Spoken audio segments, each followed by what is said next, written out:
일본 의류업체 유니클로가 한국 소비자들에게 두 번째 사과를 했습니다. 첫 번째 사과에 유니클로 본사인 일본의 패스트 리테일링이 포함되지 않아 반쪽 사과라는 지적을 받은 지 불과 나흘 만인데요. 당초 첫 번째 사과에 포함되지 않았던 일본 유니클로까지 고개를 숙일 수밖에 없었던 이유는 무엇일까요? 일본 제품 불매운동이 나날이 거세지는 가운데 유니클로는 유독 한국 소비자들에게 미운 털이 박혔습니다.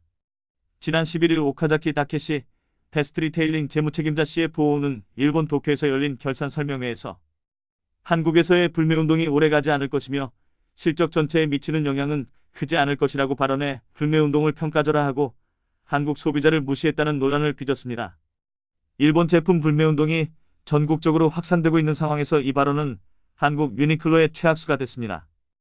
일본 대표 의류 브랜드라는 상징성만으로도 강력한 불매운동 대상이었는데 해당 발언이 기름을 부은 것입니다. 금융감독원 전자공시 시스템에 따르면 유니클로의 지난해 매출은 1조 3,732억 원, 영업이익은 2,344억 원을 기록했습니다. 전체 매출 규모로 봐도 한국은 일본과 중국에 이은 3위 시장입니다. 한일 양국 간의 정치사회적 관계가 어떻든 유니클로로서는 반드시 사수해야 하는 시장이라는 분석인데요. 유니클로 생산업체에서 근무했었던 한 의류업계 관계자는 한국만한 시장을 다시 구축하기도 어렵고 유니클로로서는 마음이 급할 수밖에 없는 것이다. 회복하지 못한 상태로 불매운동이 장기화되면 성장세를 기대해왔던 매출에 치명적 타격이 갈 것이라며 일본 본사까지 고개를 숙이고 나온 걸 보면 3위 시장을 지키겠다는 최후의 몸부림이라고 평가했습니다. 의류업체가 주로 수익을 창출하는 시즌은 단가가 높은 의류들이 팔리는 가을과 겨울인데요. 특히 유니클로는 히트텍, 경양패딩 등이 국내 주요 인기 품목이었습니다. 이미 올해까지 국내에 판매할 가을과 겨울 의류들은 생산이 끝났는데 재고 걱정을 해야 하는 상황이 닥친 셈입니다.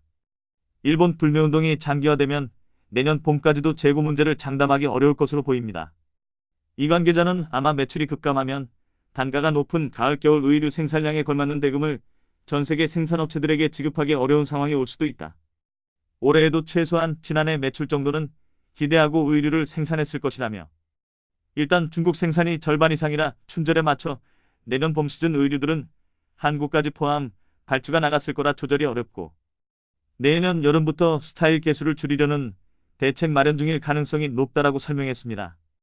일단 다른 국가들에서 벌어들인 매출로 손해를 메우고 대책 마련에 부심한다 해도 한일 간 갈등이 해소되지 않는다면 서서히 유니클로의 입지가 축소될 것은 자명해 보입니다.